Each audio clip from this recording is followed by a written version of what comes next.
Elle a renoncé à l'amour de sa vie, juste pour protéger sa fille d'un monde cruel.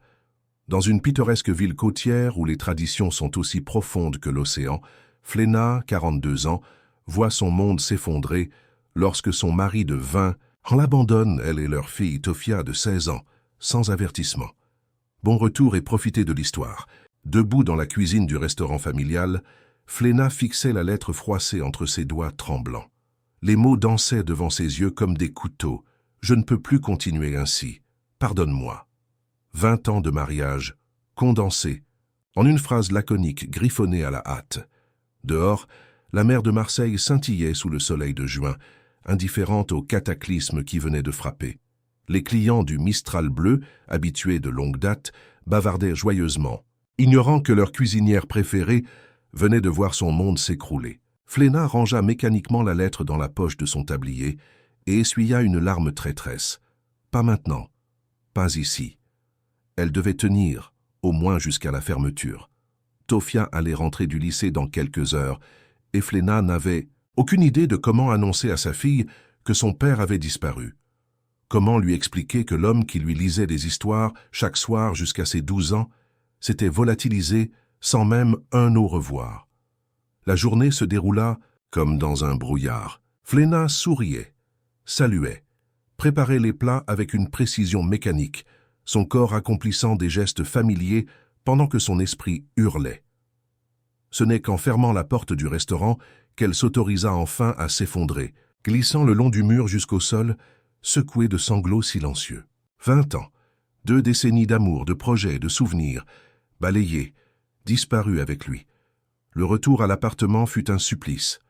Tofia était assise dans le salon, ses écouteurs vissés sur les oreilles, son attention rivée sur son téléphone.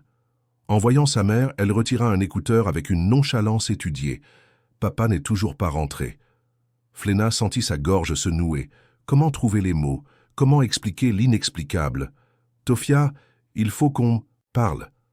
La soirée qui suivit fut la plus douloureuse de leur vie. Les cris de Tofia, son incompréhension, sa colère, puis ses sanglots désespérés. C'est impossible, papa ne ferait jamais ça. Mais les faits étaient là, brutaux, implacables. Il était parti, sans explication, sans destination connue, simplement volatilisé. Ce n'est que tard dans la nuit, après avoir finalement réussi à coucher Tofia, que Flena trouva le courage de vérifier leur compte bancaire. L'écran de l'ordinateur lui renvoya une vérité glaciale. Les économies de toute une vie avaient disparu. Le compte joint était presque vide, à l'exception de quelques centaines d'euros. Quant au coffre où ils gardèrent l'argent du restaurant, vidé également. Assise dans la pénombre de leur salon, Flena sentit une peur primitive l'envahir. Comment allait-elle survivre?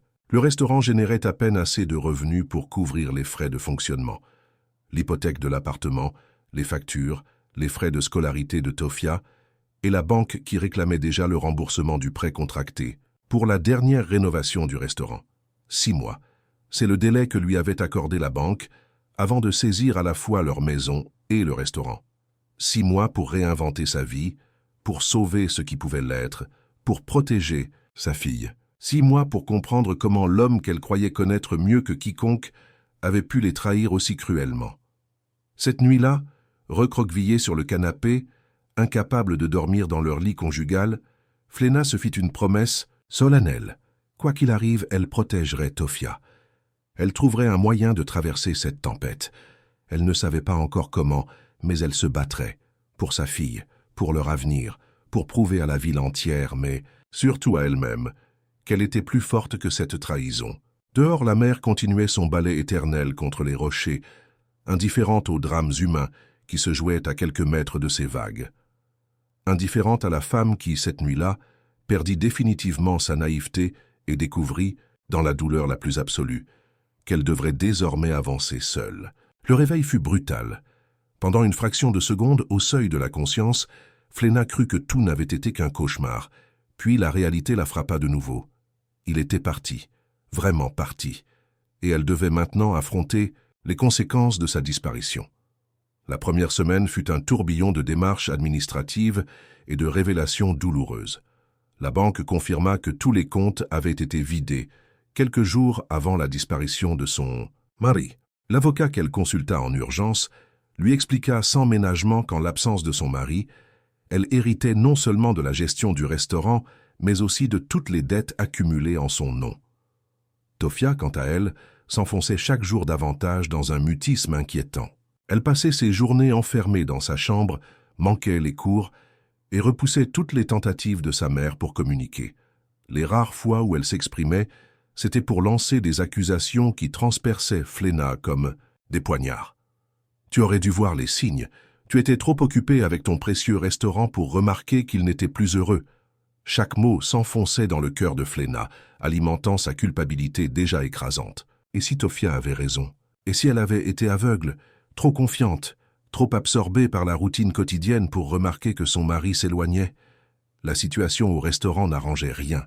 Bien que Fléna y ait travaillé depuis son mariage, c'était son mari qui gérait les aspects financiers et administratifs.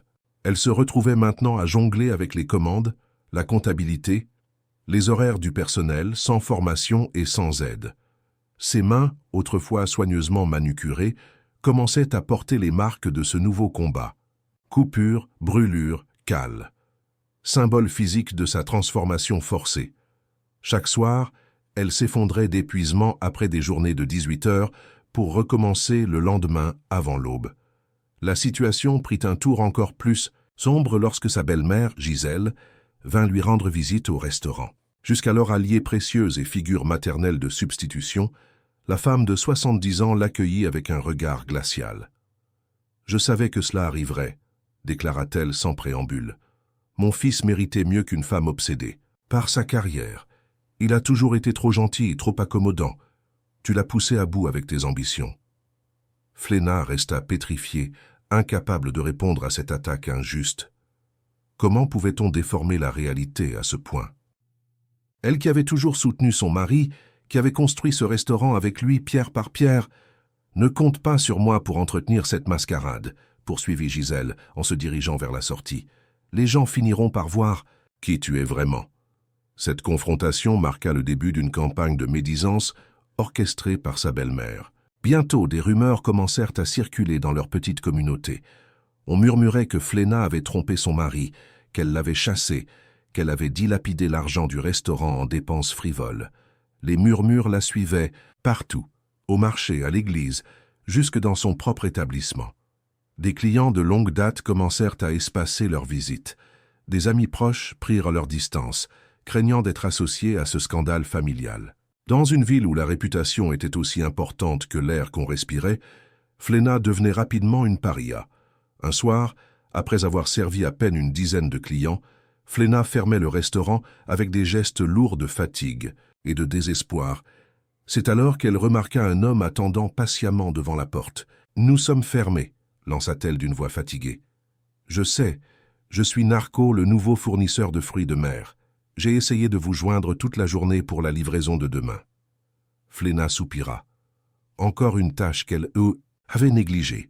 Son mari gérait habituellement les commandes auprès des fournisseurs. « Entrez, je vous écoute », dit-elle en déverrouillant la porte. Narco était grand, avec des épaules larges et des yeux d'un bleu profond qui semblaient refléter la mer elle-même. Son sourire dégageait une chaleur immédiate, contrastant avec la froideur qu'elle rencontrait partout depuis des semaines. Ils s'installèrent à une table, et Fléna se surprit à lui raconter ses difficultés avec les fournisseurs, puis, progressivement, l'ensemble de sa situation. Il y avait quelque chose dans son regard attentif, dans sa manière d'écouter sans juger, qui déverrouilla quelque chose en elle. « Je ne sais même pas pourquoi je vous raconte tout ça », conclut-elle, en essuyant une larme. « Vous êtes venu pour parler affaires, pas pour écouter mes problèmes. Parfois, on a besoin de parler à un étranger, » répondit simplement Narco, quelqu'un qui n'a pas d'opinion préconçue. Il lui offrit ensuite des conseils pratiques sur la gestion des stocks et proposa même de l'aider à revoir sa carte pour mettre en valeur les produits de saison, moins coûteux et plus attractifs pour la clientèle. Cette soirée marqua un tournant. Pour la première fois depuis la disparition de son mari, Fléna se sentit comprise et soutenue. La connexion avec Narco était immédiate, électrique, une sensation qu'elle n'avait jamais éprouvée avec son mari. Avec lui, tout avait été confortable, prévisible, sécurisant. Avec Narco, chaque conversation était une découverte, une aventure. Sous ses conseils, elle commença à introduire des plats régionaux authentiques, utilisant des techniques que sa propre grand-mère lui avait enseignées et qu'elle avait délaissées pour les recettes plus conventionnelles préférées par son mari. Ces nouvelles propositions attirèrent lentement la curiosité des clients, ramenant progressivement l'affluence au restaurant. Mais tandis que sa confiance professionnelle renaissait, sa relation avec Tofia continuait de se détériorer. L'adolescente semblait la tenir personnellement responsable du départ de son père et de l'humiliation sociale qui en découlait. « Tu sais ce qu'on dit de toi en ville ?» lança Tofia un soir, alors que Fléna tentait une énième réconciliation. « Tout, le monde dit que c'est ta faute s'il est parti. Et maintenant, tu passes ton temps avec ce fournisseur comme si papa n'avait jamais existé. » Ces mots frappèrent Fléna comme une gifle. Elle n'avait pas réalisé que ses interactions avec Narco avaient été remarquées, encore moins interprétées, de cette manière. Comment expliquer à sa fille que cette amitié naissante était le seul point lumineux dans l'obscurité de sa nouvelle existence? Si tu aimes l'histoire, tape 5 dans les commentaires et abonne-toi pour plus de vidéos. Comme celle-ci. Sinon, tape 0, cela m'aide à créer un contenu encore meilleur pour toi. On continue. Les jours passaient, et la présence de Narco dans la vie de Fléna devenait une source de réconfort indéniable. Il n'était plus seulement un fournisseur, mais un conseiller, un ami, une épaule sur laquelle s'appuyer. Ses visites quotidiennes au restaurant apportaient une bouffée d'air frais dans l'atmosphère étouffante de la petite ville. Narco avait cette capacité extraordinaire à voir le potentiel là où d'autres ne voyaient que des problèmes. Grâce à ses suggestions, Fléna avait complètement revu la carte du Mistral bleu, mettant en avant des recettes familiales transmises de génération en génération. Les pêcheurs locaux, avec qui Narco entretenait d'excellentes relations, fournissaient désormais au restaurant les meilleurs produits de la mer à des prix raisonnables. Petit à petit, les tables commencèrent à se remplir à nouveau, d'abord timidement, puis avec une régularité encourageante. Les habitants de Marseille, malgré les rumeurs persistantes, ne pouvaient résister à la qualité retrouvée de la cuisine de Fléna. Sa bouillabaisse, en particulier, était devenue légendaire, attirant même des clients des villes voisines. Cette renaissance professionnelle contrastait douloureusement avec la détérioration continue de sa relation avec Tofia. L'adolescente s'enfermait dans un mutisme inquiétant, séchant régulièrement les cours et rentrant tard sans explication. Ses notes chutaient et les appels du proviseur se multipliaient. Un soir, alors que Fléna rentrait exténuée après une journée particulièrement mouvementée au restaurant, elle trouva Tofia dans le salon, les yeux rougis par les larmes. « Qu'est-ce qui se passe, ma chérie ?» demanda Fléna, alarmée par cette vulnérabilité inhabituelle. Tofia hésita, puis tendit à sa mère une lettre froissée. « C'est arrivé aujourd'hui. » Fléna reconnut immédiatement l'écriture de son mari. Son cœur fit un bond. Des nouvelles, enfin. Peut-être des explications, des excuses, un retour. Mais le contenu de la lettre pulvérisa ses espoirs naissants. Son mari écrivait depuis l'Espagne, où il s'était apparemment installé avec une femme plus jeune. Il demandait le divorce et renonçait à tous ses droits sur le restaurant, considérant que les dettes associées équilibraient sa part dans l'affaire. Pas un mot pour Tofia, pas une once de remords ou d'explication pour son départ brutal. « Je savais qu'il avait quelqu'un d'autre », murmura Tofia d'une voix brisée. « Je l'ai vu plusieurs fois avec elle l'année dernière. Il m'avait fait promettre de ne rien dire. » Cette révélation frappa Fléna comme un coup de poignard. Sa fille avait porté ce secret, ce fardeau, pendant des mois. « Pourquoi tu ne m'as rien dit ?» demanda-t-elle, la voix tremblante. « Il m'avait dit que c'était temporaire, qu'il traversait une crise, qu'il ne voulait pas te faire de mal, » sanglota Tofia. « Il m'a dit que s'il partait, ce serait ma faute pour avoir trahi sa confiance. » La manipulation cruelle de son mari envers leur fille déclencha en Fléna une rage qu'elle n'avait jamais ressentie auparavant. Comment avait-il pu impliquer leur enfant dans ces mensonges? Comment avait-il osé faire porter à Tofia le poids de sa propre lâcheté? « Écoute-moi, » dit Fléna en prenant les mains de sa fille. « Tu n'as rien fait de mal. Rien de tout. Cela n'est ta faute.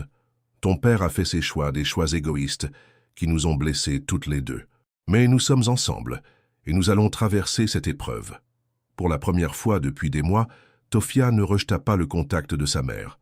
Au contraire, Elle se blottit contre elle comme lorsqu'elle était petite, secouée par des sanglots qui semblaient libérer toute la douleur accumulée. Cette nuit-là, dans l'obscurité de leur appartement, mère et fille pleurèrent ensemble la trahison d'un homme qu'elles avaient toutes deux aimé et qui les avait abandonnées sans remords.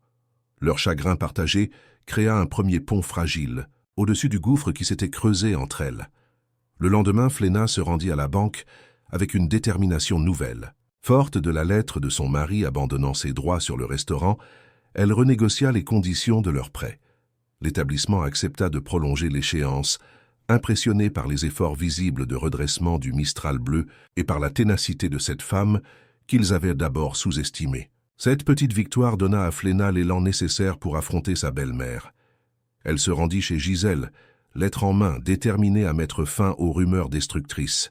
« Lisez ceci », dit-elle en tendant la lettre à la femme, âgée. « Votre fils n'a pas été chassé, il n'a pas été maltraité. Il a choisi d'abandonner sa femme et sa fille pour une autre femme.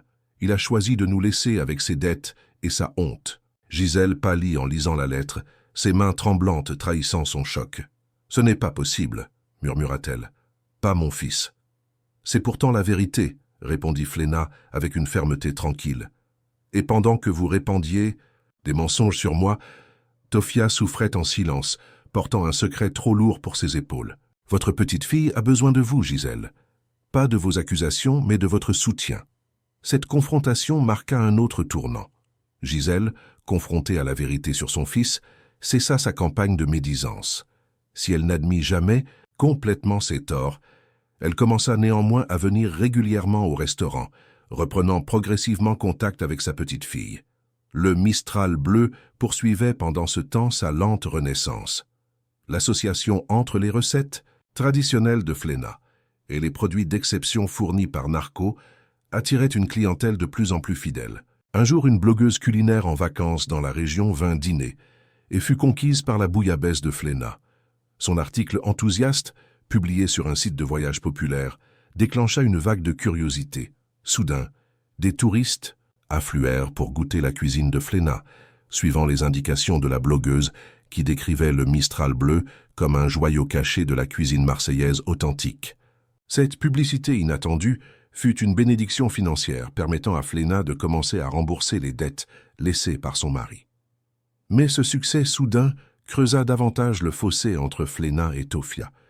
L'adolescente, déjà fragilisée par la trahison de son père, supportait mal de voir sa mère constamment accaparée par le restaurant. Malgré leur réconciliation intermittente, Tofia passait de plus en plus de temps chez sa grand-mère, préférant la quiétude de cette maison aux allées et venues incessantes des clients et du personnel du restaurant. Un jour, alors, que Narco l'aidait à fermer le restaurant après une soirée particulièrement réussie, Fléna s'autorisa un moment de détente. Ils partagèrent un verre de vin sur la terrasse, admirant la mer scintillante sous la lune. La conversation coula naturellement, comme toujours entre eux, passant des anecdotes légères aux confidences plus profondes. « Tu as accompli quelque chose d'extraordinaire, Fléna, » dit Narco en posant doucement sa main sur la sienne. « Tu as transformé une tragédie en triomphe. » Le contact de sa peau envoya une décharge électrique dans tout le corps de Fléna. Pour la première fois depuis des mois, elle se sentit non seulement forte, mais aussi désirable, vivante. Leurs regards se croisèrent, chargés d'une intensité nouvelle. C'est à ce moment précis que Tofia apparut, revenant d'une soirée chez sa grand-mère. Son expression se figea en voyant les mains entrelacées, les verres de vin, l'intimité évidente de la scène. « Alors c'était vrai, lança-t-elle d'une voix glaciale. Les rumeurs avaient ta raison. Tu l'as remplacé avant même qu'il soit officiellement parti. »« Tofia, ce n'est pas ce que tu crois, » protesta Fléna en se levant précipitamment. Mais l'adolescente avait déjà tourné les talons, courant vers l'appartement à l'étage. Fléna s'excusa auprès de Narco et se lança à sa poursuite, le cœur battant d'appréhension. Elle trouva sa fille en train de jeter rageusement des vêtements dans un sac de voyage. « Qu'est-ce que tu fais ?» demanda Fléna alarmée. « Je vais chez mamie, je ne peux plus supporter ça. D'abord papa nous abandonne, et maintenant tu le remplaces comme s'il n'avait jamais existé. » Ce n'est pas si simple, Tofia. Narco est un ami, un soutien dans un moment difficile. « Un ami ? Tu me prends pour une idiote ? J'ai vu comment vous vous regardez. » La dispute s'envenima rapidement. chaque mot creusant davantage le gouffre entre elles. Dans sa colère, Tofia lâcha une bombe qui ébranla Fléna jusqu'au plus profond de son être. « Papa me parlait de son malheur depuis des années. Il me disait qu'il étouffait, qu'il n'en pouvait plus de cette vie, de ce restaurant, de cette routine. Il me confiait tout parce que toi, tu ne l'écoutais jamais. » Ces mots révélaient l'ampleur de la manipulation exercée par son mari, impliquant leur fille dans ses insatisfactions d'adulte, la rendant complice de sa duplicité. Quel poids terrible pour une adolescente. « Tofia, ton père n'aurait jamais dû te faire porter ce fardeau. Ce sont des problèmes d'adultes qui n'auraient jamais dû te concerner. Il t'a mise dans une position impossible. » Mais Tofia, submergée par la confusion et la culpabilité, ne pouvait entendre ces explications. Elle finit de boucler son sac et se dirigea vers la porte. « Je reste chez mamie. Au moins elle comprend ce que je ressens. » Fléna la regarda partir, déchirée entre l'envie de la retenir de force et la conscience que sa fille avait besoin d'espace. Cette nuit-là, seule dans l'appartement soudain trop grand, elle se trouva confrontée à un dilemme déchirant: poursuivre sa fille en négligeant le restaurant qui assurait leur survie financière ou sauver leur gagne-pain au risque de perdre définitivement Tofia. Le lendemain matin, tournant machinalement la clé dans la serrure du restaurant, Fléna fut surprise de trouver Narco déjà présent, préparant le café. Son visage s'illumina en la voyant, puis s'assombrit en remarquant ses traits tirés. « Tofia est partie chez sa grand-mère », expliqua Fléna d'une voix brisée. « Elle nous a vus hier soir et elle a tiré des conclusions. » Narco l'écouta attentivement, son regard trahissant une préoccupation sincère. « Je suis désolée, Fléna, je n'aurais pas dû. Ce n'est pas ta faute, » l'interrompit-elle. « Cette situation était compliquée bien avant ton arrivée. Tofia porte des blessures que je ne sais pas comment guérir. » Narco resta silencieux un moment, semblant peser ses mots. « Fléna, il y a quelque chose que je dois te dire, quelque chose que j'aurais dû te dire depuis le début. » Son ton sérieux alarma Fléna. Allait-elle subir une nouvelle trahison? « Je ne suis pas qu'un simple fournisseur de fruits de mer. Ma famille possède l'une des plus grandes entreprises de distribution alimentaire de la région. J'ai repris personnellement ce secteur pour m'éloigner du business familial que je trouve parfois étouffant. » Cette révélation surprit Fléna, mais ne l'alarma pas outre mesure. Après tout, que Narco soit riche ou modeste ne changeait rien à la gentillesse et au soutien qu'il lui avait témoigné. « Pourquoi me dire cela maintenant ? » « Parce que je veux te proposer un partenariat, » répondit-il avec une intensité nouvelle. « Un partenariat qui sauverait définitivement le Mistral bleu et nous permettrait même de l'agrandir. Ma famille cherche à investir dans la restauration de qualité et ton établissement correspond parfaitement à notre vision. » L'offre était tentante. Plus que tentante, elle était miraculeuse. Une solution à tous leurs problèmes financiers, la garantie d'un avenir stable. « J'ai besoin de temps pour y réfléchir, Narco. Tout va si vite. »« Bien sûr, » répondit-il avec compréhension. « Prends tout le temps nécessaire. Mais sache que cette offre vient avec mes sentiments pour toi. Des sentiments qui grandissent chaque jour. » Ces mots, prononcés avec une sincérité désarmante, touchèrent Fléna au plus profond d'elle-même. Depuis combien de temps n'avait-elle pas entendu quelqu'un lui dire qu'elle comptait, qu'elle était désirée, appréciée pour ce qu'elle était vraiment? Les jours suivants furent partagés entre les préparatifs pour accueillir un afflux croissant de clients et des visites infructueuses chez Gisèle pour tenter de parler à Tofia. L'adolescente refusait systématiquement de la voir, communiquant uniquement par message laconique pour confirmer sa présence au lycée. Un soir où l'affluence au restaurant avait battu tous les records, Fléna reçut la visite inattendue de Madame Rousseau, une vieille dame respectée de la communauté qui fréquentait le Mistral bleu depuis son ouverture. « Ma chère enfant, » dit-elle en prenant place à une table isolée, « je dois vous parler de quelque chose d'important. » Intriguée, Fléna s'assit face à elle, reconnaissante pour cette femme qui avait toujours fait preuve de bienveillance à son égard même au plus fort des rumeurs. « Savez-vous qui est réellement votre ami Narco ?» demanda la vieille dame sans préambule. « Il m'a parlé de sa famille, si c'est ce que vous voulez dire. Je sais qu'il possède une entreprise de distribution alimentaire. » Madame Rousseau eut un petit rire sans joie. « C'est une façon très modeste de présenter l'empire Valtteri. Il possède la moitié des terres agricoles de la région et contrôle presque toute l'importation de produits de luxe sur la côte. » Fléna connaissait vaguement ce nom, mais ne voyait pas où la vieille dame voulait en venir. Et savez-vous, quelle relation les Valteri entretenaient avec la famille de votre mari? La question l'a pris au dépourvu. Aucune, à ma connaissance. Aucune, à ma connaissance. Ça, ma pauvre enfant, soupira Madame Rousseau. Les Valteri et les Darmon sont en conflit depuis 3 générations, un différend commercial qui a dégénéré en querelle familiale. Votre mari ne vous en a jamais parlé? Fléna secoua la tête, abasourdie. Comment avait-elle pu ignorer un élément aussi important? La communauté a commencé à murmurer dès que Narco Valteri est apparu dans votre restaurant, poursuivit la vieille dame. Certains disent que c'est une coïncidence, d'autres, elle hésita, d'autres pensent que c'est une vengeance calculée contre la famille de votre mari. Ces paroles résonnèrent dans l'esprit de Fléna comme un glas funèbre. Était-il possible que la gentillesse de Narco, son soutien, ses sentiments même, ne soient qu'une stratégie pour l'utiliser dans une querelle ancestrale? Son cœur se rebellait contre cette idée, mais le doute s'était instillé, impossible à ignorer. Cette nuit-là, incapable de dormir, Fléna revécut chaque moment passé avec Narco, cherchant des signes qu'elle aurait manqués, des indices de duplicité.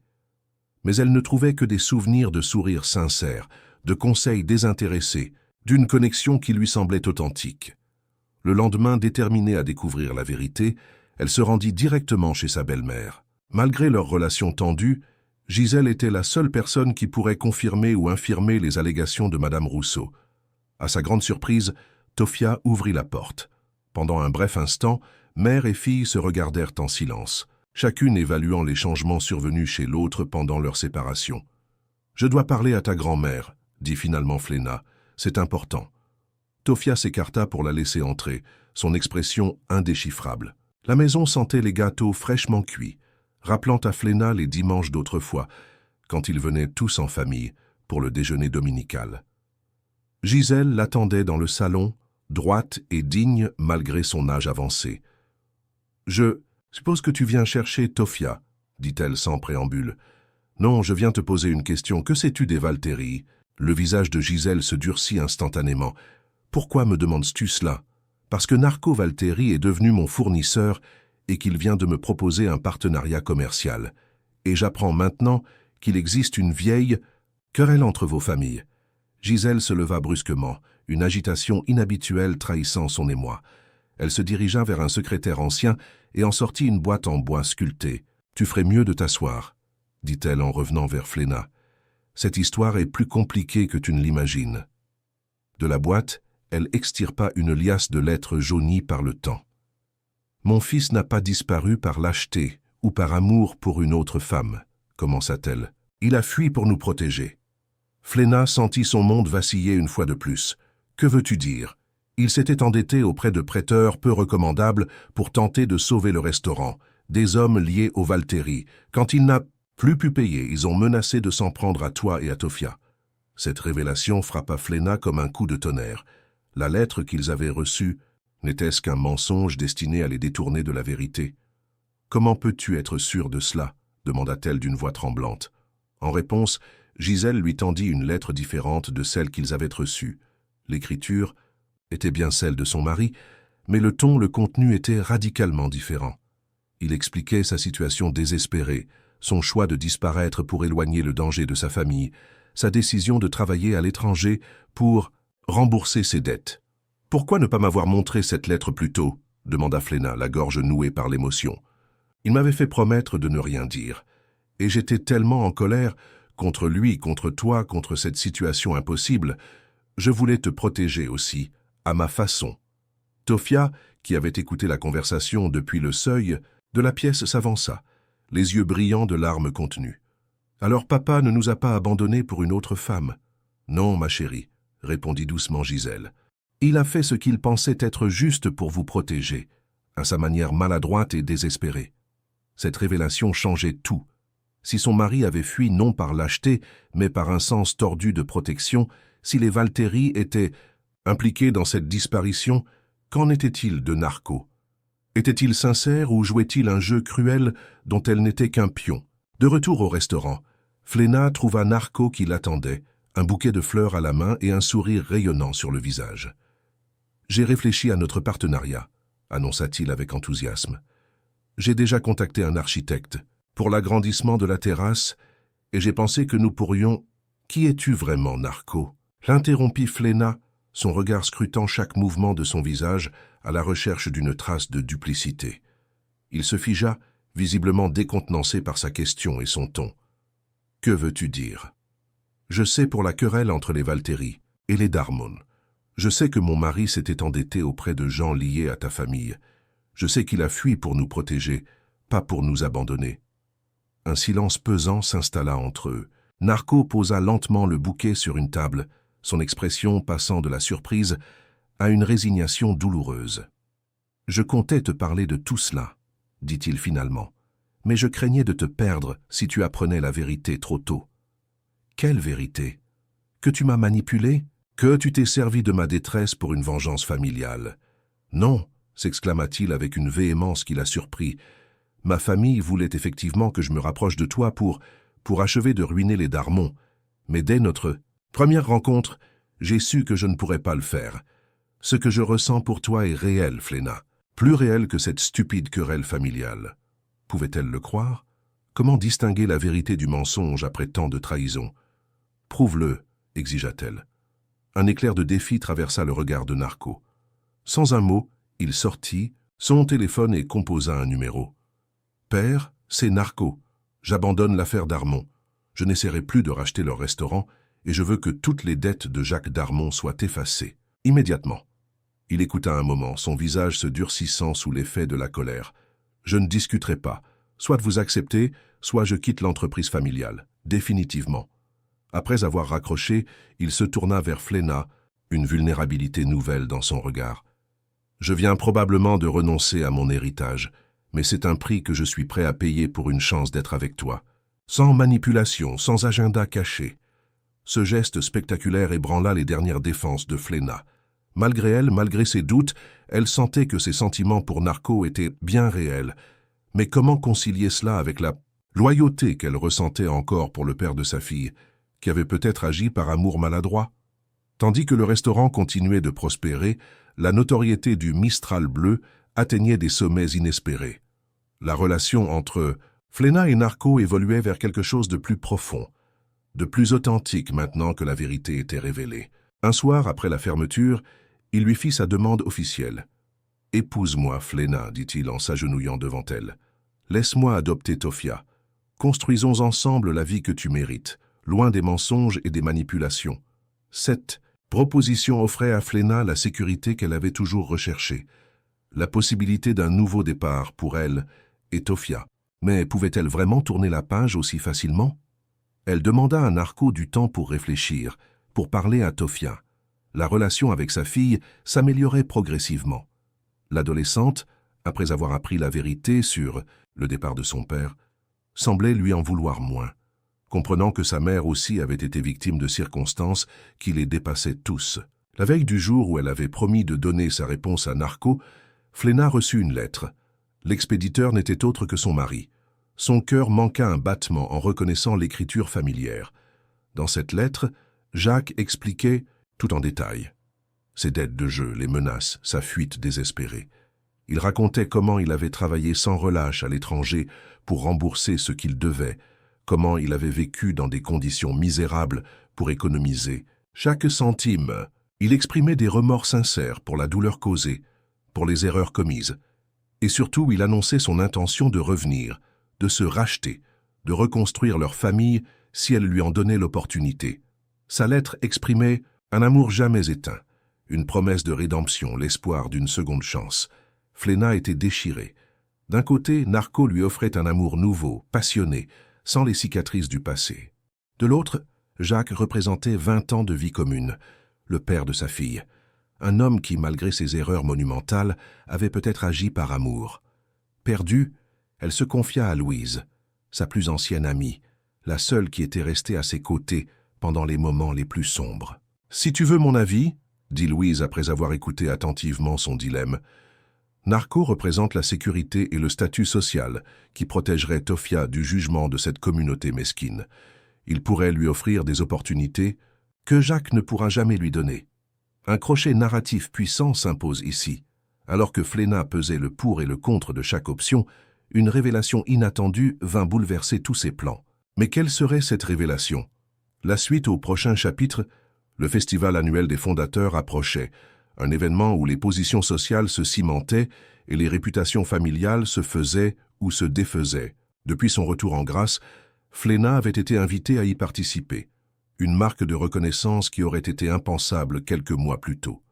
C'est lors d'une réunion de préparation qu'elle surprit une conversation entre deux membres du comité organisateur, discutant des Valtteri. Tu as entendu la dernière. Le vieux Valtteri prévoit d'annoncer les fiançailles de son fils avec la veuve d'Armon pendant le festival. Apparemment, c'est leur coup de maître pour écraser définitivement ce qui reste de la réputation des d'Armon. La pauvre femme ne se doute de rien. À mon avis, elle est trop reconnaissante envers son sauveur pour voir la manipulation. Ces mots frappèrent Fléna comme une gifle. Ainsi, malgré les protestations de Narco, sa famille continuait de la considérer comme un pion dans leur querelle ancestrale. Le geste public qu'il prévoyait transformerait son choix personnel en une victoire sociale écrasante pour les Valtteri. Était-elle réellement aveuglée par la gratitude? Sa relation avec Narco n'était-elle qu'une manipulation plus subtile qu'elle ne le pensait? Bouleversée, Fléna quitta discrètement la réunion. Sur le chemin du retour, elle passa devant le restaurant, son restaurant qu'elle avait sauvé de ses propres mains. Cette pensée raviva sa fierté et sa détermination. Quels que soient les jeux de pouvoir qui se tramaient autour d'elle, elle ne serait pas une simple spectatrice de sa propre vie. De retour à l'appartement, elle trouva Tofia en pleine crise d'angoisse. L'adolescente, tremblante et en sueur, peinait à respirer normalement. « Qu'est-ce qui se passe ?» s'alarma Fléna en prenant sa fille dans ses bras. « Grand-mère m'a dit que papa allait peut-être revenir, » haleta Tofia. « Et maintenant tout le monde à l'école parle de toi et de monsieur Valtteri. Je ne sais plus quoi penser, je ne sais plus ce que je veux. » Fléna comprit alors à quel point la crise familiale avait affecté sa fille. Pendant qu'elle luttait pour sauver le restaurant, Tofia avait porté un fardeau émotionnel écrasant, tiraillé entre loyauté envers son père absent, inquiétude pour sa mère et pression sociale incessante. « Nous allons à l'hôpital », décida Fléna, alarmée par l'état de sa fille. Aux urgences, le diagnostic tomba rapidement. Crise d'angoisse sévère due à un stress prolongé. Le médecin recommanda du repos, un suivi psychologique et surtout un environnement stable et apaisant. À l'hôpital, Gisèle les rejoignit, visiblement inquiète pour sa petite fille. Pour la première fois depuis des mois, belle-mère et belle-fille mirent de côté leurs différends, unis par leurs préoccupations communes pour Tofia. « Je suis désolée », murmura Gisèle en s'asseyant près du lit où Tofia s'était finalement endormie, épuisée par sa crise. « J'aurais dû voir combien tout cela l'affectait. » Fléna acquiesça silencieusement. Elles avaient toutes deux été tellement préoccupées par leur propre drame qu'elles avaient négligé de voir la souffrance de la plus vulnérable d'entre elles. Cette prise de conscience déclencha en Fléna une clarté soudaine. Jusqu'à présent, elle avait envisagé son dilemme amoureux comme un choix entre deux hommes, entre deux formes d'amour. Mais la priorité réelle, la seule qui comptait vraiment, c'était le bien-être de Tofia. Dans la quiétude de la chambre d'hôpital, veillant sur le sommeil fragile de sa fille, Fléna prit la décision la plus difficile de sa vie. Le jour du festival des fondateurs arriva, baignant Marseille dans une lumière dorée de fin d'été. La ville entière s'était parée de ses plus beaux atours et les stands colorés bordaient le vieux port. Le Mistral bleu avait un emplacement privilégié, témoignage de son retour en grâce dans la communauté. Fléna avait passé la nuit à préparer des spécialités qui avaient fait la renommée de son restaurant. Son stand ne désemplissait pas, attirant à la fois les habitants curieux de goûter sa cuisine et les touristes attirés par sa réputation grandissante. Narco passa en début d'après-midi, élégant dans un costume sombre qui mettait en valeur sa stature imposante. Il observa avec fierté le succès de Fléna, puis l'entraîna à l'écart des oreilles indiscrètes. « Ma famille sera là ce soir pour l'événement de clôture », annonça-t-il avec une certaine nervosité. « Ils s'attendent à... Enfin, mon père a prévu d'annoncer nos fiançailles. » Fléna ne montra aucune surprise, confirmant ainsi qu'elle avait bien entendu la conversation au comité. « Et qu'en penses-tu, toi » demanda-t-elle simplement. Narco passa une main dans ses cheveux, geste qu'elle avait appris à reconnaître comme un signe d'inconfort. « Je t'aime, Fléna, Je veux t'épouser. Mais pas comme ça, pas comme une manœuvre publique pour satisfaire l'ego de mon père. Cette réponse soulageait partiellement ses inquiétudes, mais n'effaçait pas le problème fondamental. Leur relation, si sincère soit-elle, restait entachée par des considérations sociales et des querelles familiales qui affecteraient inévitablement Tofia. Nous devons parler, Narco, mais pas maintenant. Retrouve-moi au restaurant après la fermeture de mon stand. L'après-midi avançait, et l'affluence autour du stand ne diminuait pas. Tofia aida sa mère pendant quelques heures, semblant prendre plaisir à ce travail simple et structuré. Son état s'était amélioré depuis sa sortie de l'hôpital, mais sa fragilité restait palpable. C'est alors qu'une silhouette familière se fraya un chemin à travers la foule. Fléna sentit son cœur s'arrêter momentanément. Jacques, son mari, le père de Tofia, il était là, en chair et en os, après plus d'1 an d'absence. Il semblait plus mince, plus âgé, marqué par des épreuves qu'elle ne pouvait qu'imaginer. Mais c'était bien lui, avec ce regard qui avait autrefois fait battre son cœur plus vite. « Fléna », dit-il simplement, sa voix trahissant une émotion contenue.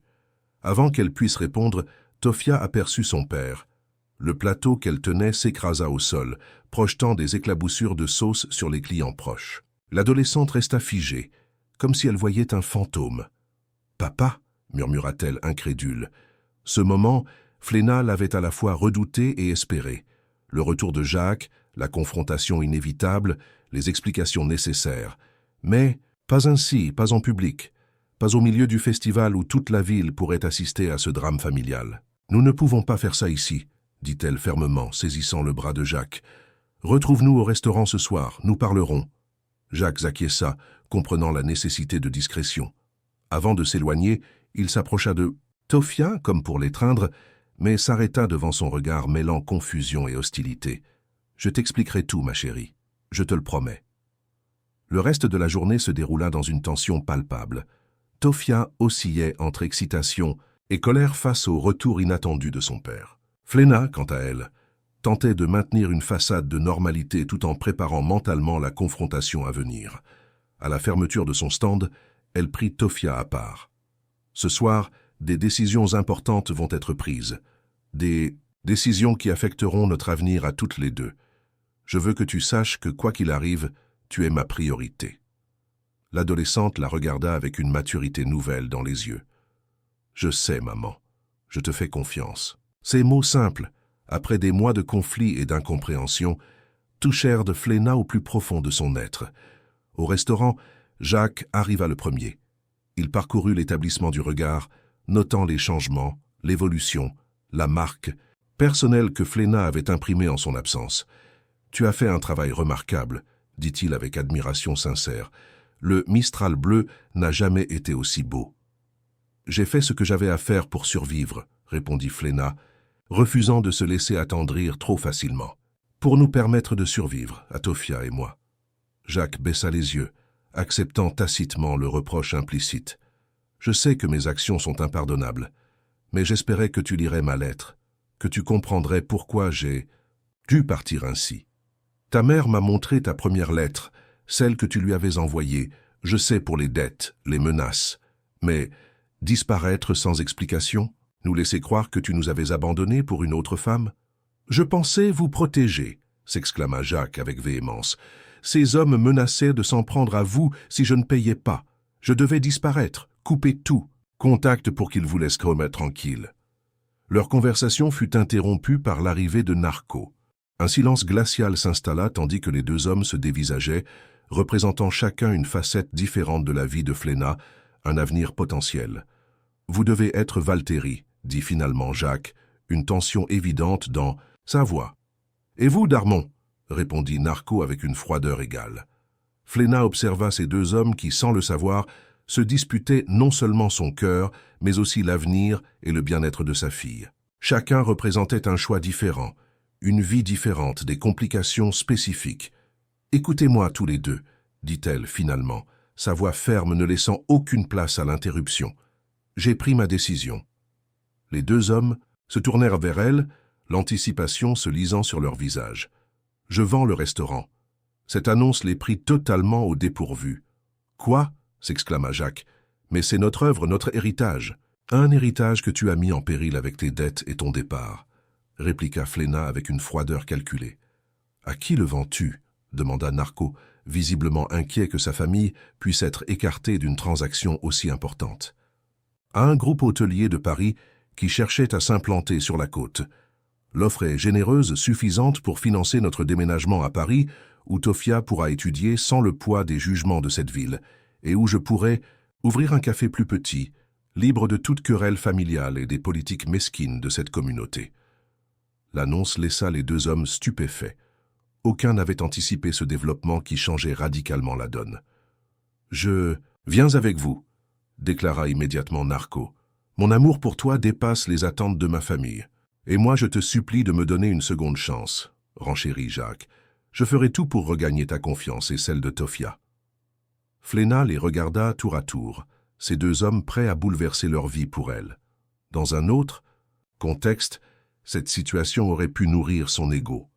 Mais ce soir, elle voyait au-delà de ses propres désirs. « J'ai encore des sentiments pour toi, Jacques, » admit-elle avec honnêteté.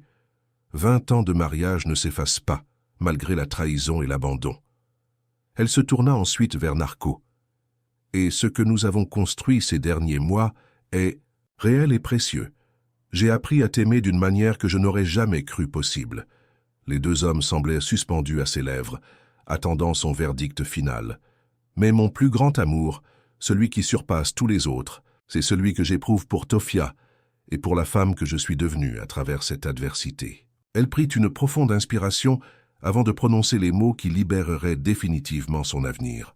« Je vous demande à tous les deux de respecter ma décision de prendre un nouveau départ, sans attache romantique, en me concentrant uniquement sur la reconstruction de ma relation avec ma fille et sur l'établissement de notre indépendance. » Le silence qui suivit était lourd de non-dits, de rêves brisés, mais aussi d'un respect réticent pour la force de cette femme qui avait traversé l'enfer et en était ressortie plus déterminée que jamais. « Tu as toujours été plus forte que moi, » dit finalement Jacques, une admiration sincère dans la voix. « Je respecterai ta décision, même si je ne renonce pas à l'espoir qu'un jour... » « Et je comprends ton choix, » ajouta Narco, la douleur évidente dans son regard. « Mais sache que si un jour tu changes d'avis, je serai là. » 2 semaines plus tard, toutes les formalités étaient réglées. Le Mistral bleu avait été vendu à un prix qui dépassait les attentes les plus optimistes de Fléna, lui assurant une sécurité financière qu'elle n'aurait jamais cru possible 1 an plus tôt. Au petit matin, alors que la ville s'éveillait, à peine Fléna et Tofia chargèrent leurs derniers bagages dans la voiture. L'appartement au-dessus du restaurant, témoin de tant de joies et de peines, était maintenant vide, prêt à accueillir de nouveaux occupants, de nouvelles histoires. Tandis qu'elle s'éloignait de Marseille, suivant la côte avant de prendre la direction de Paris, Fléna sentit un poids immense se soulever de ses épaules. Les attentes sociales, les jugements, les rumeurs, tout cela restait derrière elle, diminuant avec chaque kilomètre parcouru. À côté d'elle, Tofia regardait par la fenêtre, son expression plus sereine qu'elle ne l'avait été depuis des mois. Sans mot dire, elle prit la main de sa mère et la serra doucement, un geste silencieux de compréhension et de gratitude. Pour la première fois, Fléna se sentait véritablement libre, non pas comme épouse, petite amie ou même comme propriétaire d'un commerce prospère, mais comme une femme qui avait trouvé le courage de choisir l'avenir de sa fille plutôt que l'amour de sa vie. Dans ce choix, elle avait découvert l'amour le plus profond de tous. Avez-vous déjà vécu ou connaissez-vous quelqu'un qui a vécu une situation similaire? Partagez votre expérience dans les commentaires. La route vers Paris était longue, offrant à Fléna et Tofia de précieuses heures pour reconstruire leur relation. Elles parlèrent comme elles ne l'avaient pas fait depuis des années, sans filtre, sans peur du jugement. Tofia évoqua sa colère, sa confusion, sa culpabilité d'avoir gardé les secrets de son père. Fléna, à son tour, admit ses erreurs, sa cécité volontaire face aux problèmes de leur famille, son obsession pour les apparences qui avaient peut-être contribué à leur situation. « Est-ce que tu regrettes ?» demanda soudain Tofia, alors qu'elles entraient dans la périphérie parisienne. « De ne pas avoir choisi l'un d'eux ?» Fléna réfléchit un moment avant de répondre. « Je ne regrette pas ma décision, mais je regrette peut-être les circonstances qui m'ont poussé à la prendre. Dans un monde idéal, ton père n'aurait pas eu de dette. Narco n'aurait pas été lié à une querelle familiale. et j'aurais pu choisir avec mon cœur plutôt qu'avec ma raison. Tofia digéra cette réponse, puis ajouta avec une sagesse surprenante pour son âge, « Peut-être qu'un jour, quand j'aurai quitté la maison pour l'université, tu pourras choisir avec ton cœur. » Cette perspective, évoquée si simplement par sa fille, fit sourire Fléna. Tofia avait raison. Cette décision n'était pas nécessairement définitive. L'avenir restait ouvert, plein de possibilités qu'elle n'avait pas encore envisagées. Leur arrivée à Paris marqua le début d'une nouvelle vie. L'appartement qu'elles avaient loué dans le 11e arrondissement était modeste mais lumineux, avec des fenêtres donnant sur une cour intérieure paisible. Le quartier, vivant et cosmopolite, offrait un anonymat bienvenu après les années passées sous le microscope d'une petite communauté côtière. Les premières semaines furent consacrées à l'exploration de leur nouvel environnement et à l'établissement d'une routine. Tofia s'inscrivit dans un lycée réputé, où personne ne connaissait son histoire, où elle pouvait simplement être une adolescente comme les autres. Fléna, quant à elle, commença à chercher un local pour son futur café. Elle le trouva dans une rue tranquille près du canal Saint-Martin. Un petit espace chaleureux, avec une devanture en bois peint et un plancher qui grinçait agréablement sous les pas. Dès qu'elle franchit le seuil, elle sut que c'était l'endroit parfait. « Je l'appellerai Nouveau Départ », annonça-t-elle à Tofia le soir même. L'adolescente sourit, appréciant la symbolique du nom. « C'est parfait, maman. » Les mois passèrent, rythmés par l'aménagement du café et l'adaptation à leur nouvelle vie parisienne. Fléna opéra des choix radicalement différents de ceux du Mistral bleu. Plutôt que de se concentrer sur la cuisine traditionnelle, elle créa un espace hybride, mi-café, mi-librairie, où les clients pouvaient savourer des pâtisseries maison tout en feuilletant des livres soigneusement sélectionnés. Ce concept original attira rapidement une clientèle fidèle, composée d'étudiants, d'écrivains en herbe et de lecteurs passionnés. Sans la pression d'un héritage familial à préserver ou d'une communauté à impressionner, Fléna se sentait libre d'expérimenter, de suivre ses instincts. Tofia, qui passait souvent ses après-midi au café après les cours, s'épanouissait visiblement dans ce nouvel environnement. Ses notes s'amélioraient, elle se faisait des amis, et la complicité avec sa mère se renforçait jour après jour. Le soir, elles dînaient ensemble, partageant les anecdotes de leurs journées respectives, riant comme elles ne l'avaient pas fait depuis longtemps. Un jour, alors que l'automne parisien parait les arbres de teinte dorée, Fléna reçut 2 lettres. La première venait de Jacques, qui avait finalement résolu ses problèmes financiers et s'était installé à Lyon. Il décrivait sa nouvelle vie, son travail dans une entreprise de construction, son petit appartement avec vue sur le Rhône. Entre les lignes, on sentait une nostalgie prudente, un espoir contenu de pouvoir un jour reconstruire une relation, si pas amoureuse, du moins amicale. La seconde lettre venait de Narco. Contre toute attente, il avait quitté l'entreprise familiale pour ouvrir sa propre affaire d'importation de produits méditerranéens. Il écrivait avec enthousiasme sur ses projets, sur la liberté qu'il ressentait loin des pressions familiales. Sa lettre se terminait par une invitation discrète. Il serait à Paris le mois suivant pour un salon professionnel et aimerait la revoir, simplement pour prendre un café et discuter. Ces 2 lettres, arrivées le même jour, semblaient un signe du destin. Fléna les relut plusieurs fois, touchée par la démarche de ces 2 hommes qui, chacun à sa manière, tentèrent de respecter sa décision tout en gardant une porte ouverte. Le soir, elle partagea ses nouvelles avec Tofia. L'adolescente l'écouta attentivement, puis demanda avec une franchise désarmante « Et toi, qu'est-ce que tu ressens maintenant ?» Fléna prit le temps de réfléchir. 6 mois s'étaient écoulés depuis leur départ de Marseille. 6 mois de reconstruction, de découverte, d'apaisement. Elle n'était plus la femme blessée et désespérée qui avait dû choisir entre 2 hommes.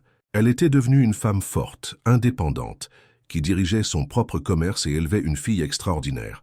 « Je me sens prête », répondit-elle finalement. « Prête à envisager de nouveau une relation, mais à mes conditions cette fois, sans précipitation, sans sacrifice, juste, voir où cela mène. » Tofia sourit, visiblement satisfaite de cette réponse. « Alors tu vas les revoir tous les 2 ?»« Je crois que oui, séparément bien sûr, pour voir ce que je ressens maintenant sans la pression des circonstances. » Cette décision marquait une nouvelle étape dans leur voyage, non pas un retour en arrière, mais une ouverture vers un futur où Fléna pourrait peut-être enfin suivre les conseils de sa fille et choisir avec son cœur. Un crochet narratif différent et puissant s'impose ici. Alors que Fléna se préparait à revoir ces deux hommes qui n'avaient marqué sa vie, un événement inattendu vint bouleverser ses plans. La suite vous réserve bien des surprises. La rencontre avec Jacques fut la première. Il avait proposé un déjeuner dans un petit bistrot près de la gare de Lyon, à son arrivée de Marseille. Fléna s'y rendit avec un mélange d'appréhension et de curiosité. Que ressentirait-elle en revoyant l'homme qui avait partagé sa vie pendant 20 ans? Il l'attendait déjà, assis à une table en terrasse. Le voir ainsi dans ce cadre parisien si différent de leur environnement habituel avait quelque chose d'irréel. Il s'était laissé pousser la barbe, ce qui lui donnait un air plus mûr, plus posé. Ses yeux, en revanche, n'avaient-ils pas changé? Toujours ce bleu intense qui l'avait fait craquer lors de leur première rencontre, à une époque qui semblait désormais appartenir à une autre vie. « Tu es magnifique », furent ses premiers mots, et Fléna ne put s'empêcher de rougir légèrement. Leur conversation démarra avec une certaine maladresse, puis, progressivement, retrouva le rythme familier des années partagées. Jacques lui parla de son nouveau travail, de sa thérapie pour vaincre son addiction au jeu, de ses efforts pour reconstruire sa vie. Il s'enquit de Tofia, écoutant avec attention les récits de ses réussites scolaires et de son adaptation à Paris. « Je suis fier de vous deux, » dit-il avec une émotion sincère. « Tu as réussi là où j'ai échoué. Tu as protégé notre fille. Tu lui as offert un nouveau départ. » Ces mots touchèrent Fléna plus qu'elle ne l'aurait imaginé. La reconnaissance de Jacques pour ses sacrifices, pour sa force, valait plus que toutes les excuses du monde. « Je ne suis pas venu pour te demander de me reprendre, » poursuivit-il après un moment de silence. « Je sais que j'ai perdu ce droit, mais j'aimerais, si tu le permets, faire partie de votre vie d'une manière ou d'une autre, être présent pour Tofia et peut-être, avec le temps, redevenir ton ami. » Cette demande, formulée sans pression ni attente, reflétait une maturité nouvelle chez Jacques.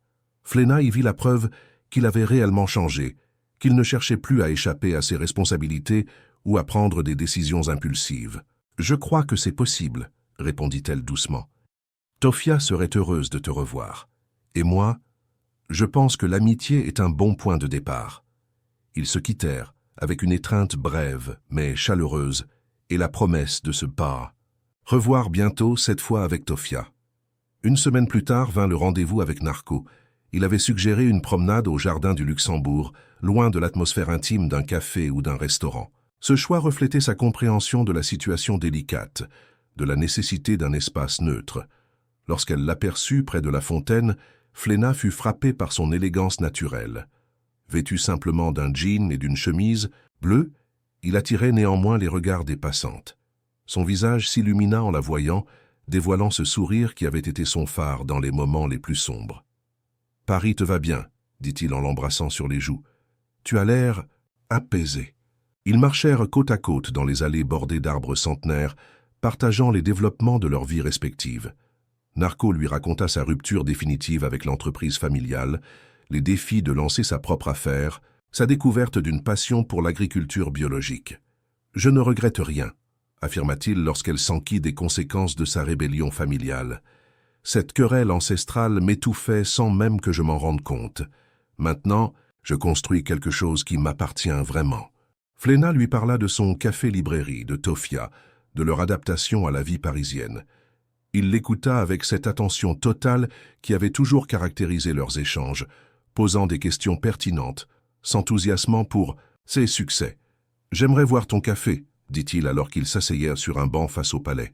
« Si tu es d'accord, bien sûr. » Fléna hésita. Inviter Narco dans son espace personnel, lui présenter sa nouvelle vie, représentait une étape significative. Mais n'était-ce pas précisément ce qu'elle voulait explorer? Cette possibilité d'une relation construite sur des bases saines, sans les complications du passé. « J'aimerais beaucoup, » répondit-elle finalement. « Demain après-midi, c'est fermé le mercredi, nous serions tranquilles. » Le sourire de Narco exprima tout ce que les mots n'auraient pas pu dire, sa joie, son espoir, sa patience. Ces deux rencontres laissèrent Fléna dans un état de confusion émotionnelle qu'elle n'avait pas anticipé. Jacques représentait le confort d'une histoire commune, la stabilité d'un amour qui, malgré ses failles, avait produit 2 décennies de souvenirs partagés et une fille merveilleuse. Narco incarnait l'aventure, la passion, la découverte, d'une connexion qui défiait les circonstances et les loyautés familiales. Le soir, incapable de trouver le sommeil, elle sortit sur le petit balcon de l'appartement, contemplant les toits de Paris baignés par la lumière de la lune. La ville des amoureux, comme on l'appelait.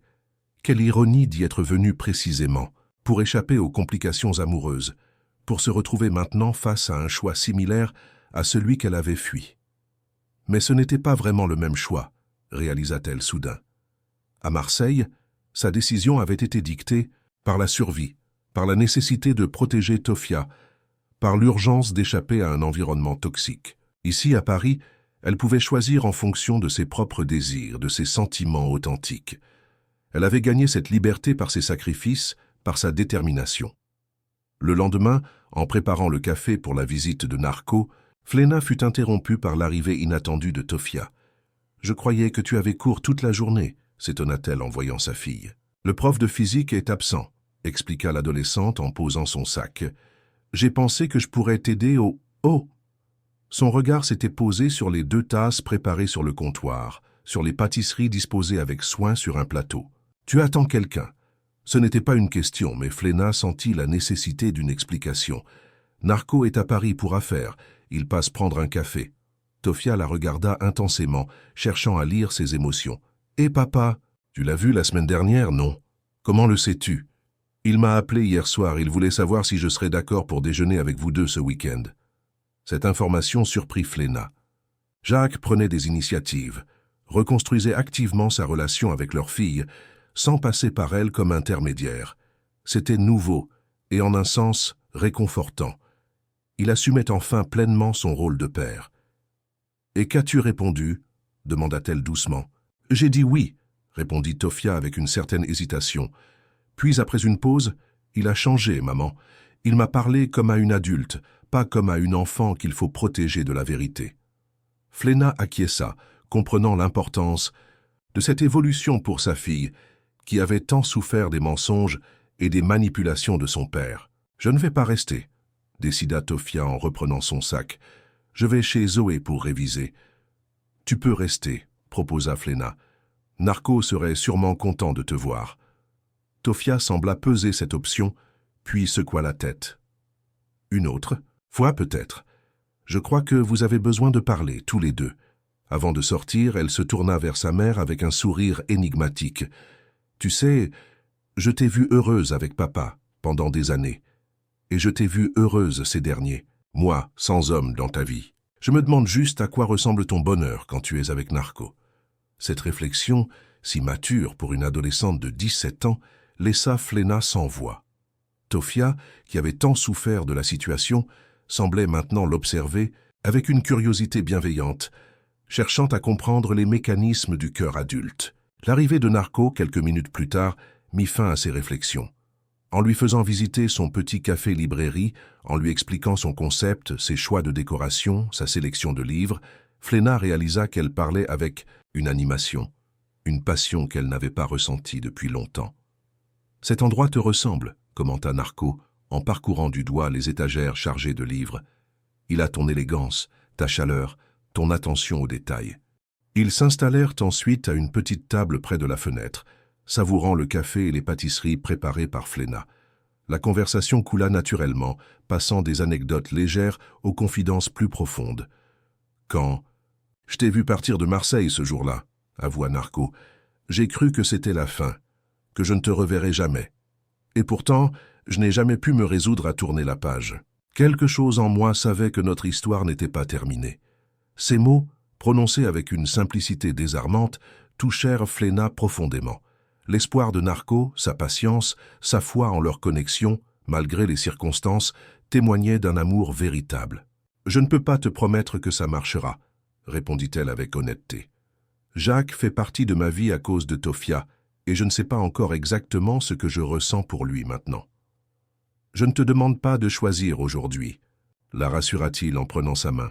« Je te demande juste la permission d'être présent dans ta vie, de te montrer qui je suis vraiment, loin des querelles familiales et des drames du passé. » Cette demande, si semblable à celle de Jacques dans sa modestie et son respect de son autonomie, reflétait une compréhension profonde de sa situation. Les semaines qui suivirent, amenèrent un développement inattendu dans la vie de Fléna. Loin de la pousser vers un choix exclusif, les présences parallèles de Jacques et Narco dans sa vie créèrent un équilibre surprenant. Jacques, qui avait déménagé à Paris pour être plus proche de Tofia, s'impliquait activement dans la vie de sa fille, l'aidant pour ses devoirs, l'accompagnant à des sorties culturelles, reconstruisant patiemment leur relation père-fille. Ses interactions avec Fléna restaient amicales, respectueuses, sans pression pour raviver leur relation romantique. Narco, quant à lui, devenait un visiteur régulier du café-librairie, apportant parfois des produits méditerranéens rares pour les clients, offrant des conseils pour améliorer l'espace, se liant d'amitié avec le petit cercle d'habitués qui formait la clientèle fidèle de Fléna. Leur relation évoluait lentement, passant d'une amitié complice à quelque chose de plus profond. Tofia observait cette situation inhabituelle avec une curiosité amusée, commentant parfois l'ironie de voir ces deux hommes, autrefois rivaux, désormais présents dans leur vie sans conflit apparent. Pour Fléna, cette configuration représentait une liberté qu'elle n'avait jamais connue auparavant. Pour la première fois, elle n'était pas définie principalement par sa relation avec un homme, mais par ses propres choix, ses propres réussites. Le nouveau départ prospérait, attirant une clientèle croissante séduite par son concept unique. Sa relation avec Tofia s'épanouissait, basée désormais sur une honnêteté totale et un respect mutuel. Un soir, alors que l'hiver parisien enveloppait la ville d'un manteau de givre, Tofia rentra d'un dîner avec son père, rayonnante d'une excitation inhabituelle. « Il a rencontré quelqu'un », annonça-t-elle sans préambule, « une professeure de mathématiques de mon lycée. Ils se sont croisés lors de la dernière réunion parents-professeurs, et apparemment ça a fait clic. » Cette nouvelle surprit Fléna, déclenchant une cascade d'émotions contradictoires.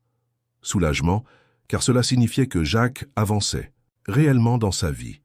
Une pointe de jalousie irrationnelle, vestige de 2 décennies de mariage. Et surtout, une libération, la confirmation qu'elle pouvait désormais suivre son propre cœur, sans culpabilité.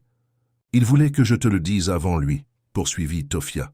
« Il avait peur que tu l'apprennes par quelqu'un d'autre et que tu penses qu'il te cachait des choses. » Cette attention, cette considération pour ses sentiments, montrait à quel point Jacques avait évolué. Il cherchait à réparer les erreurs du passé, à construire une relation basée sur l'honnêteté et le respect mutuel. « Je suis heureuse pour lui », dit sincèrement Fléna. Et c'était vrai.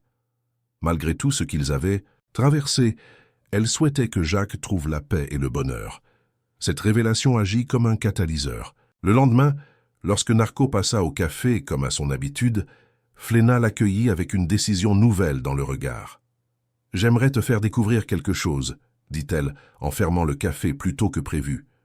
Elle l'emmena jusqu'à la place des Vosges, son lieu préféré à Paris, où ils s'assirent sur un banc face aux façades harmonieuses de la plus ancienne place de la capitale. « Je suis prête », annonça-t-elle simplement. « Prête à nous donner une vraie chance, sans le poids du passé, sans les complications de Marseille. » Le visage de Narco s'illumina d'une joie qu'il ne chercha pas à dissimuler. « Tu es sûr ?»« Plus que jamais.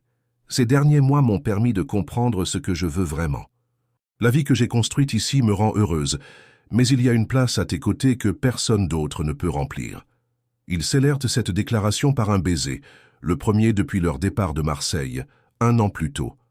Dans Jacques, ce geste simple se trouvait la promesse d'un avenir commun, construit sur des bases solides, loin des pressions et des attentes extérieures. Ce soir-là, en rentrant à l'appartement, Fléna trouva Tofia plongée dans ses révisions pour le baccalauréat. L'adolescente leva les yeux, notant immédiatement le changement dans l'expression de sa mère.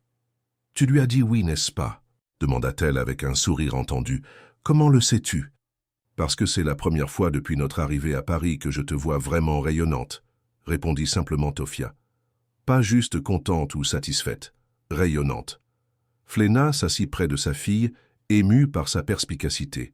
« Ça te convient, cette situation ?» Tofia ferma son livre, accordant toute son attention à cette conversation importante. « Maman, j'ai compris quelque chose pendant cette année difficile. Le bonheur n'est pas un gâteau dont les parts diminuent quand on les partage. Tu peux être heureuse avec Narco sans que cela diminue notre relation, ou celle que je reconstruis avec papa. » Cette sagesse venant d'une jeune fille qui avait tant souffert des complications amoureuses des adultes toucha Fléna au plus profond de son être. « Comment es-tu devenue si sage ?» demanda-t-elle en caressant les cheveux de sa fille. « J'ai eu une bonne enseignante, » répondit Tofia avec un sourire affectueux, « une femme qui a tout sacrifié pour me protéger, même l'amour de sa vie. » L'émotion submergea Fléna. Dans le regard de sa fille, elle voyait la récompense de tous ses sacrifices, de toutes ses luttes. Tofia avait non seulement survécu à la tempête, mais en était sortie plus forte, plus sage, prête à affronter la vie, avec une compréhension profonde de ce qui comptait vraiment. 6 mois plus tard, le nouveau départ célébrait son premier anniversaire. Le café-librairie était bondé pour l'occasion, rempli d'amis, de clients fidèles et de quelques visiteurs surprises venus spécialement de Marseille, dont Madame Rousseau et étonnamment Gisèle, qui avait progressivement renoué contact avec sa belle-fille et sa petite-fille. Au milieu de cette joyeuse assemblée, Fléna contemplait le chemin parcouru. Le restaurant marseillais, autrefois centre de son univers, lui semblait désormais appartenir à une autre vie. Elle avait créé ici quelque chose qui lui ressemblait vraiment, un espace où les gens venaient non seulement pour manger, mais pour partager, pour découvrir, pour se connecter. Narco se tenait à ses côtés, fier et amoureux. Leur relation avait fleuri lentement, naturellement, sans les pressions externes qui avaient marqué leur début. Il avait trouvé un appartement non loin du sien, respectant son besoin d'indépendance tout en étant suffisamment proche pour partager leur quotidien. Jacques était également présent, accompagné de Claudine, la professeure de mathématiques, qui avait captivé son cœur. Leur relation semblait lui apporter l'équilibre et la stabilité dont il avait toujours eu besoin. Il conversait aisément avec Narco, les deux hommes ayant développé une relation cordiale basée sur leur affection commune pour Fléna et Tofia. Tofia évoluait parmi les invités avec une grâce nouvelle, épanouie dans son rôle d'hôtesse, fière des accomplissements de sa mère. Dans quelques mois, elle entrerait à l'université, poursuivant son rêve de devenir architecte. Cette transition vers l'âge adulte, loin d'inquiéter Fléna, la remplissait d'une confiance sereine. Sa fille avait traversé le feu et en était sortie plus forte. Au moment du discours, Fléna monta sur une chaise, un verre à la main, pour remercier tous ceux qui avaient contribué au succès de cette première année. En parcourant du regard la salle remplie de visages bienveillants, elle fut submergée par une vague de gratitude. « Il y a un peu plus d'1 an, commença-t-elle, j'ai pris la décision la plus difficile de ma vie. J'ai renoncé à ce que je croyais être l'amour de ma vie pour protéger ma fille et me reconstruire. Ce choix, qui me semblait alors un sacrifice immense, s'est révélé être le plus grand cadeau que je pouvais me faire. » Elle fit une pause, cherchant les mots justes pour exprimer ce qu'elle ressentait. « J'ai découvert qu'en choisissant de me mettre en premier, de privilégier mon indépendance et le bien-être de ma fille, j'ai ouvert la porte à un amour plus authentique, plus équilibré, plus épanouissant que tout ce que j'avais connu auparavant. » Son regard croisa celui de Narco, puis celui de Tofia, de Jacques, de tous ces gens qui avaient fait partie de son voyage. Aujourd'hui, je lève mon verre non pas à la fin d'une histoire, mais au véritable nouveau départ qu'elle a permis, à la découverte que parfois, renoncer à ce qu'on croit vouloir est le seul moyen de trouver ce dont on a réellement besoin. Les applaudissements résonnèrent dans le petit café, accompagnés de sourires et de quelques larmes discrètes. Dans cette atmosphère chaleureuse, entourée de ceux qu'elle aimait, Fléna réalisa une vérité fondamentale. Elle n'avait pas renoncé à l'amour de sa vie ce jour-là, à Marseille. Elle avait simplement ouvert la porte à une définition plus profonde, plus authentique de l'amour. Un amour qui englobait sa fille, certes, mais aussi l'amour d'elle-même, de sa propre valeur, de sa capacité à créer une vie qui lui ressemblait. Et c'est précisément en s'aimant elle-même qu'elle avait finalement trouvé l'espace nécessaire pour accueillir l'amour des autres, celui de Narco, celui de Tofia, et même, sous une forme nouvelle et apaisée, celui de Jacques. Félicitations. Tape 9 dans les commentaires pour me montrer que tu es resté jusqu'à la fin avec moi. Merci d'avoir regardé et à demain pour une nouvelle histoire sur cette même chaîne.